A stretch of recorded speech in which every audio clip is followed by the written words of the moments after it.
Hi, how you doing? I'm Trez, and welcome to my shop, Nokomis Forge. I've been blacksmithing since 1988.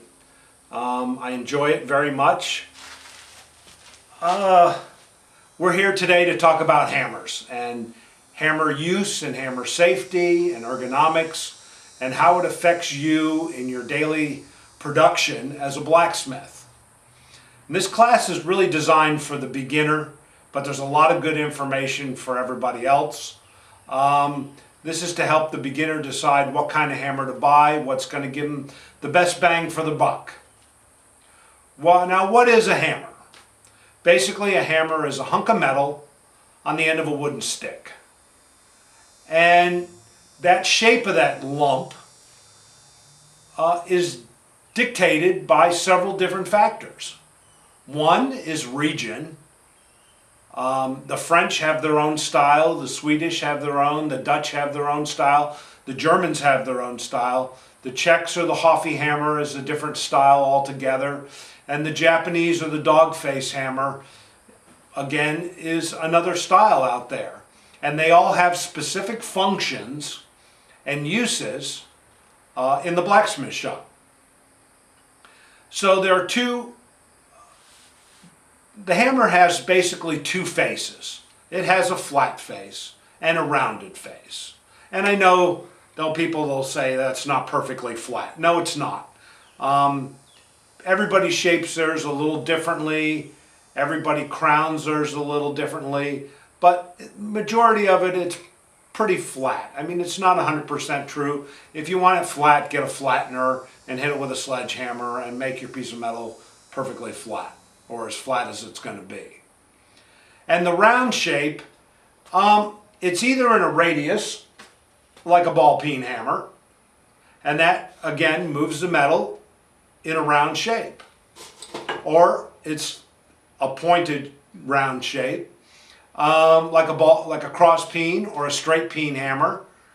And what it does is it helps you move metal in a specific direction. Well, let's look at the Japanese style hammer. The Japanese style hammer has a curved handle, a heavy face with the eye at one end of the hammer. And the reason for that is when you hammer on a knife blade, it automatically gives you that taper into the metal.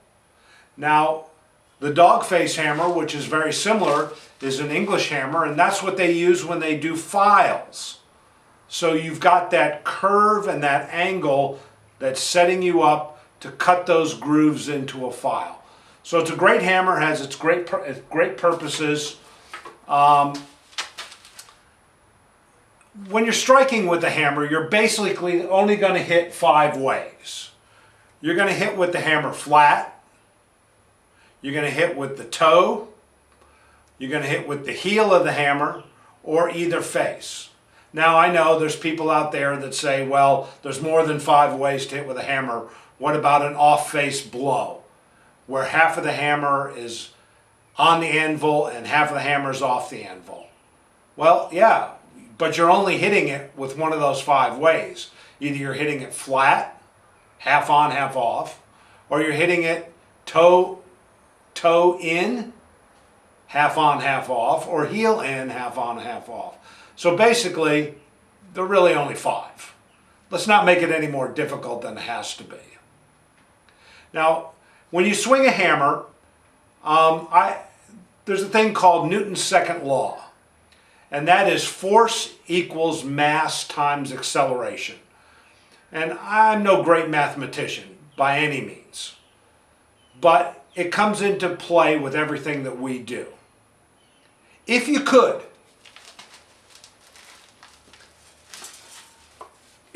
swing a 100-pound hammer at 10 feet per second, you'd create 100 psi. I mean 1,000 psi, excuse me. See, I told you I'm bad at math. If you took a 2-pound hammer and you could swing it at 500 feet per second, you'd create, again, 1,000 psi. Granted, the surface face of what comes in contact with the metal is dispersed over a greater area on a 100-pound hammer, and you'd be real tired after swinging 1 or 2 blows. Now, how do you hold a hammer? Well, holding a hammer is a very simple process. You want it in your hand very loose so it can almost come out if somebody grabbed it as you were swinging. The other thing you want is you want your fingertips to come close to your thumb but not touch it. You don't want to wrap all the way around the handle. And you don't want to death grip it either, where you get the white knuckles, because that causes damage and can hurt you. Now, there are 3 types of handles, and I know people are going to complain, 3 types of handles, really, Trez? Well, there's the wood. Now, modern technology, fiberglass, and even more modern technology, metal handle hammers. Well, what are the advantages of these handles? Well, there's a test that shows that when you hit a piece of metal, you create 2 types of vibrations: low frequency vibrations and high frequency vibrations. Now, the low frequency vibrations are what cause all the damage in your hand. So if you're holding it loose and swinging that hammer, yeah, you're reducing some of the vibrations, but they're still there. Wood transfers the low frequency vibrations better than any other material. Fiberglass, on the other hand, convert that low frequency vibration to a high frequency vibration, which literally does no damage to you. That, not that there's been a lot of, I'm sure there's some studies, but they're not saying that it's going to hurt you. It's going to help you in the long run. And if you're starting out and you make that mistake of gripping that handle, well, take the advantage. And that advantage is to have a hammer that's going to help protect you till you get that swing down correctly. And the metal hammered one, well, down here in Florida, it's hot. And I find with sweat and stuff, it doesn't really do good on the handle. I like the feel of it. I like its vibration feel. It's got like a tuning fork in the handle. E-Swing makes one. Stanley Tool & Die makes one. It's fun. You ought to get one just to play with. And I have a good friend that's a farrier that needed to draw out a whole bunch of bar stock, and he called me and said, look, I need like a 4-pound hammer or a 3-pound hammer. Where can I get one?